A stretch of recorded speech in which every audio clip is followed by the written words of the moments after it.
নমস্কার, আপনি কি ফর্সা হতে চাইছেন? তো আপনি বিভিন্ন সময়ে বিভিন্ন ধরনের আয়ুর্বেদিক থেকে শুরু করে অ্যালোপ্যাথিক ক্রিম, অনেক রকমের ক্রিম মেখেছেন, অনেক ডাক্তার দেখিয়েছেন, কিন্তু কোনো ধরনের কোনো কিন্তু উপকারে কিন্তু আপনার লাগেনি। তো আজ আপনাদের সামনে এমন একটা প্রোডাক্ট সম্পর্কে আলোচনা করব, যে প্রোডাক্টটি যদি আপনারা মাত্র 15 দিন যদি আপনারা ইউজ করেন, তাহলে কিন্তু আপনার স্কিনের উজ্জ্বলতা অনেক বেশি কিন্তু বেড়ে যেতে পারে। তো নমস্কার, আমি কৌশিক, আপনারা দেখছেন আপনাদের ইউটিউব চ্যানেল হ্যাপি লাইফ।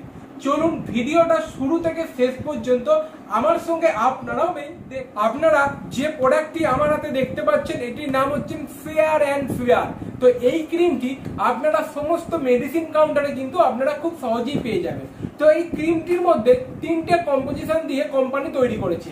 একটা হচ্ছে হাইড্রোকুইনিয়ন, টেট্রিয়ন এবং মোমিটাসন। ঠিক আছে, তো এখানে এই হাইড্রোকুইনিয়ন, টেট্রিয়ন এবং মোমিটাসনের এই তিনটেরই কিন্তু কাজ আছে আলাদা আলাদা। সেটা বলার আগে আপনাদের এই ক্রিমটা কেমন দেখতে হয় একটু আপনাদের দেখিয়ে দেওয়ার আমি চেষ্টা করব। তো আপনারা দেখতে পাচ্ছেন, এটা হচ্ছে 15 গ্রামের হচ্ছে ক্রিম, একটি 15 গ্রামের হচ্ছে ক্রিম, যেটার নাম হচ্ছে ফেয়ার অ্যান্ড ফেয়ার। তো প্রথমেই বলে রাখি, তো এখানে যে কম্পোজিশনটা দেওয়া রয়েছে যে হাইড্রোকুইনিয়ন, তো এই হাইড্রোকুইনিয়নের কাজ হচ্ছে আপনার মুখের হচ্ছে উজ্জ্বলতাটাকে হচ্ছে বৃদ্ধি করার ক্ষেত্রে, এবং টেট্রিয়নের কাজ কি? টেট্রিয়নের কাজ হচ্ছে আপনার মুখে যে ব্রণ রয়েছে, র্যাশ রয়েছে, বিভিন্ন ধরনের ফাঙ্গাল ইনফেকশন বা ব্যাকটেরিয়াল ইনফেকশনের ফলে আপনার স্কিনে হচ্ছে ক্ষতি করেছে, সেই সমস্ত ক্ষত স্থানগুলোকে কিন্তু পুনরায় রিকভার করবে এই টেট্রিয়নটা। ঠিক আছে বন্ধুরা, আর এখানে মোমিটাসনের কাজ কি? মোমিটাসনের কাজ হচ্ছে আপনার স্কিনের হচ্ছে উজ্জ্বলতাটাকে হচ্ছে বৃদ্ধি করা। ঠিক আছে, অর্থাৎ যারা হচ্ছে ফর্সা হতে চাইছেন, এই ফর্সা ভাবটাকে কিন্তু আপনার স্কিনে আনতে পারে এই মোমিটাসন। মোমিটাসনটা হচ্ছে এক ধরনের পিউরিফাইড স্টেরয়েড, যেটা আপনার স্কিনে কিন্তু ক্ষতি করবে না। কিন্তু ক্ষতি করবে না এই কারণে, যদি আপনারা সঠিক নিয়মে যে কোনো ধরনের ফেয়ারনেস ক্রিম আপনারা ইউজ করেন। এই সঠিক নিয়মটা কি, সেটা একটুখানি আপনারা শুনে রাখুন। তো প্রথমত, এই সমস্ত ক্রিম যখনই আপনারা কোনো দোকান থেকে যখন কিনবেন, কোনো সময় কেউ কিন্তু আপনাদের মাখার নিয়মটা কিন্তু, সঠিক নিয়মটা কিন্তু বলে না। তো আজ কিন্তু এই মাখার নিয়মটা আপনারা একটু জেনে রাখুন।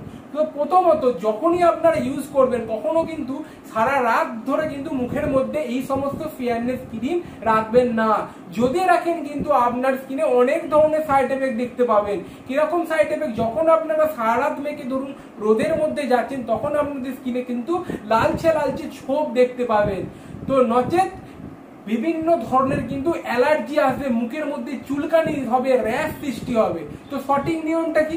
সঠিক নিয়মটা হচ্ছে, এই ধরনের ক্রিম যখনই আপনারা ইউজ করবেন, ভালোভাবে মুখটাকে কোনো নিম অ্যালোভেরা ফেস ওয়াশ দিয়ে পরিষ্কার করে নেওয়ার পরে, তারপরে আপনারা কি করবেন, ভালো করে শুকনো করে নিয়ে মুখটাকে মাত্র 2 থেকে 3 ঘন্টা যে যে জায়গাগুলোতে আপনাদের প্রবলেম রয়েছে, পিম্পল, অ্যাগনি, ঠিক আছে, ব্ল্যাক হেডস, হোয়াইট হেডস, যে সমস্ত যাবতীয় যা প্রবলেম রয়েছে আপনার ফেসে, তো সেই সমস্ত জায়গাগুলোতে লাগাবেন।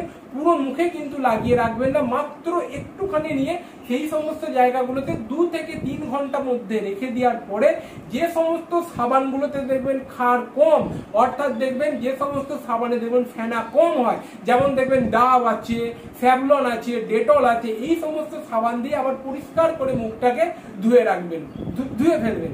তো এই নিয়মে যদি আপনারা ক্রমাগত 15 দিন যদি আপনারা ব্যবহার করেন, যে কোনো ধরনের ফেয়ারনেস ক্রিম, আপনারা কিন্তু সব সময় কিন্তু উপকারটা কিন্তু বুঝতে পারবেন। ঠিক আছে বন্ধুরা, তো বন্ধুরা, যদি আমার এই ছোট্ট ভিডিওটার মধ্যে দিয়ে নতুন কিছু ইনফরমেশন পেয়ে থাকতে পারেন, প্লিজ চ্যানেলটাকে সাবস্ক্রাইব করে রাখবেন এবং পাশে থাকা নোটিফিকেশন বেলটিকে প্লিজ অন করে রাখবেন, যাতে আমার দেওয়া প্রতিটা ভিডিওর আপডেট আপনাদের কাছে সরাসরি এবং সর্বপ্রথম গিয়ে যেন পৌঁছে যায়। তো নমস্কার, সকলে ভালো থাকবেন, সকলে সুস্থ থাকবেন।